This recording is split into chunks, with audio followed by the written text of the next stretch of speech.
আপনাকে মানুষ সম্মান করবে, মনকে বড় রাখে, প্রশস্ত রাখে। আহমদ ইবনে হাম্বল রাহমাতুল্লাহ আলাইহি বললেন, আমি কাঁদি, তুমি যে আহমদ ইবনে হাম্বলের সাক্ষাতের জন্য আল্লাহর কাছে দোয়া করেছো, আমি তো সেই আহমদ ইবনে হাম্বল, আমি আর পরিচয়টা এখন গোপন রাখতে পারলাম না। আমি আহমদ ইবনে হাম্বল আজকে তোমার বাসার মেহমান। নারে তাকবীর!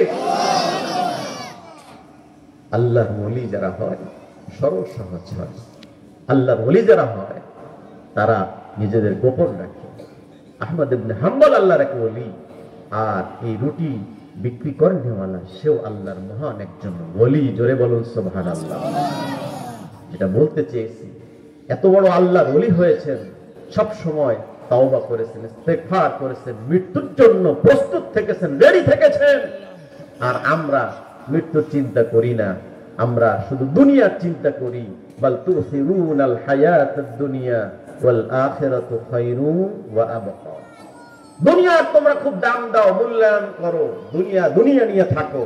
আল্লাহ বলেন এই দুনিয়াটা তেমন কোনো স্থায়ী নয়, আসল জায়গা হলো তোমার আখিরাত, আসল জায়গা হলো পরকাল। অতএব আমরা সেই পরকালের সামানা পাথেও যেন গ্রহণ করতে পারি, দুনিয়ার থেকে যেন কিছু নিয়ে যেতে পারি, আল্লাহকে খুশি করে রাজি করে। আল্লাহ সেই তৌফিক দান করুন। চিৎকার করে বলেন আমিন। আরো জোরে। একটা বছর পরে